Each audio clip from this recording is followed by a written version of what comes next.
Good Sunday morning and welcome to WGN-TV Political Report. I'm Paul Lisnick. Early voting starts in Chicago on Thursday, and the countdown to Election Day is officially on. In the crowded race for mayor, incumbent Lori Lightfoot and her 8 challengers are looking for ways to stand out. After meeting on the debate stage, will undecided voters start to make up their minds? Eric Rung has more. It was clear the 9 candidates trying to be Chicago's next mayor came ready to talk about crime. What we need to do is return to a community policing strategy that has beat cops on every beat. Take the handcuffs off the police and put on people who was actually doing it. We need to listen more to our youth. What you're going to hear on this stage is the same old talking points from 40 years ago that has failed. I recognize that people in the city don't feel safe. Lightfoot tried to not only draw a distinction between herself and her opponents, but defend her first-term record, a record challengers went after. The CTA has failed across the board and it needs new leadership. I would call for a state of emergency in the first 100 days so that we could deploy social workers. Spending $30 million on security dogs like this is 1960 George Wallace's Alabama is a problem. While Lightfoot pushed back on attacks, she also highlighted what she believes her leadership has brought to Chicago. International household names are coming to Chicago.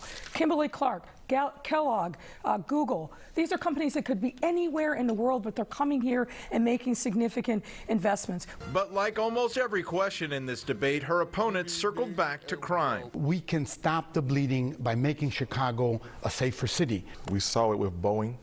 We're seeing it with the Bears. We're seeing it with mom and pop shops. Another business the candidates debated was the Bears' future in Chicago. We definitely need to keep the Bears here. We're not done yet. We're not letting the Bears go. Bears, if you're listening, let's talk. Let's talk about other locations in Chicago as well. Bring another team here. Joining me now is Professor Stephen Maynard Caliendo. Stephen, good to see you. Hope all is well. Good morning. It's great to see you too. So we saw the candidates come together for a debate, and the number one question was crime. Mayor Lightfoot's approach was, I know people don't feel safe, but crime is down. Willie Wilson's suggestion that we got to take the cuffs off the cops and let them do their thing. I'm wondering which of those views, if either, taps into the current Chicago view.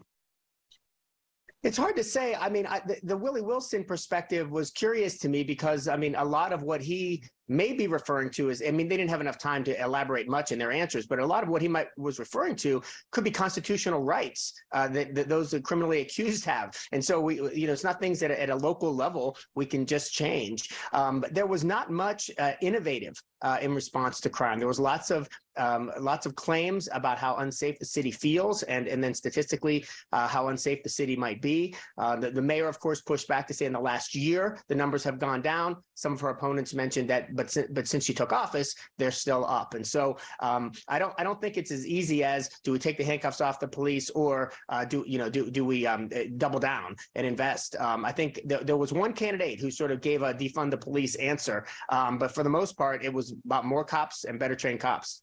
And for Paul Vallas, he's trying to position himself as the pro-cop candidate, and certainly focusing on crime in almost all of his ads, got the endorsement of OP. Is that strategy enough to propel him to victory, despite, obviously, he's had a lot of unsuccessful campaigns over the last decade? Yeah, it's probably wise to pick one issue and try to be known in a field of 9 as the candidate who focuses on one thing or another. There are a number of issues, the salient issues that we have to consider in the city of Chicago. And so, with limited funds, with limited time for campaigning, focusing on one issue or another is not a bad idea. Now, what the question you're really asking me, though, is that the one that's going to bring Vallas into the top 2? And that's a hard thing to answer. I really think what's going to help bring Vallas into the top 2 is votes for Chuy Garcia, who joined the race late, of course, and votes for Lightfoot sort of being split. And that gives a path, I think, for Vallas to move through. Yeah. And of course, you've got to follow the money. And right now, Willie Wilson, of course, funding his own campaign, so he's got the top dollars. But Garcia, Vallas, Brandon Johnson, all of them at the upper end of the list in terms of getting money. So the other candidates really needed a breakout moment during the debate. Anybody get that? I didn't see it. You know, Brandon Johnson's the other interesting candidate that you mentioned because of the endorsement of the teachers unions. And so that's, you know, that's a powerful endorsement. Chewy, of course, has endorsements of other important unions. But, you know, if Johnson is a candidate who most people doesn't have much name recognition in the city, you know, the citywide, but has the money to get on TV, has been on TV a little bit, and that endorsement from the teachers union might help a lot. Now, I pull Lightfoot out separately when it comes to the money discussion, because when you look at prior incumbents, Rich Daley, Rahm Emanuel, they always had huge war chests going into a campaign. Lightfoot has been spending more than she's taking in, but her comment has been, hey, it's wartime. Of course I'm going to spend a lot of money. But what does that tell us that she's spending more than she brings in? That she's really nervous, and she ought to be, and not because I think she's particularly vulnerable, but any incumbent is vulnerable unless everything's going great in the city, and in a city this size, that's never going to be the case. She doesn't need the name recognition, and so that's the difference, right? Is that almost everybody in the city knows her name, whether they have an idea about what she has done or what kind of a mayor she's been is a different story, but they know who she is. Many of and so does Vallis, and so does Garcia, but many of these candidates do not have name recognition, and so getting on TV is particularly important for them. But I would tell you, and I think to your question, Paul, I thought Mayor Lightfoot was defensive in a good bit of the debate last night, which is pretty consistent with some of the ads that we've seen come out of her campaign in the last couple of weeks. And so I think her internal poll is telling her it's battle time. Yeah, and also I think monitoring how she attacks other candidates, because part of this is the reputation of her being as difficult to work with. So perhaps she was trying to avoid that. A lot of people saw Chuy Garcia when he entered the race as a top contender, even though he was the last to get in. But a big organization like the Chicago Teachers Union, they're already behind Brandon Johnson. So which way do you see progressive voters shifting?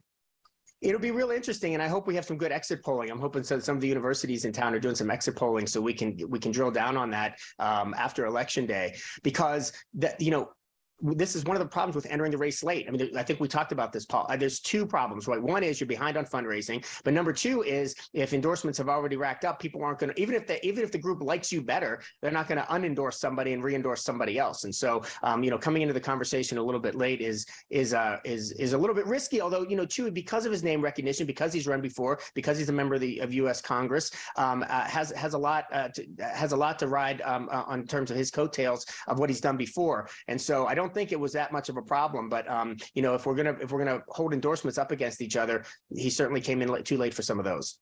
So there's been some polls, a lot of it maybe not seen as very trustworthy for this race, but an internal poll done by the Sophia King campaign that she's touting says, hey, I'm up 8 points, and so I'm in it to win it.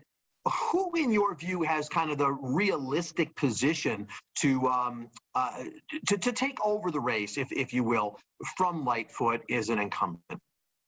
Well, respectfully, Paul, I'm gonna decline to answer, only because I worry that sometimes media folks and pundits, you know, by putting that out there, it sort of makes, you know, there's kind of a self-fulfilling prophecy there. But let me say it this way: this is what I worry about internal polling, and I worry about internal polling particularly when it's leaked or when it's used. In other words, you know, we know how to manipulate polls, we know how to ask questions in particular ways. I could certainly write a poll for any of those candidates that would have a good chance of showing them a much higher lead than a more objective poll would have. I'm not suggesting that the poll that you're mentioning has done that. I haven't seen it. But anytime a candidate is letting their internal polls public, that's not what internal polls are for. So I mentioned the Lightfoot internal polls, where they're probably seeing that they're further behind than they'd like to be. They're not letting those out, right? Because that could have an effect on the race itself. So I'm not going to answer the direct question, and I think you know why. But I will say that I worry a little bit about somebody touting internal polls, because there could be a reason for that. Fair enough, and I'm glad I asked you, because your explanation is important. Professor Stephen Maynard Caliendo, always good to talk to you, my friend. See you soon. No bow tie for you, but thanks for letting me have mine. Great to see you, Paul. You look great in it. Take care.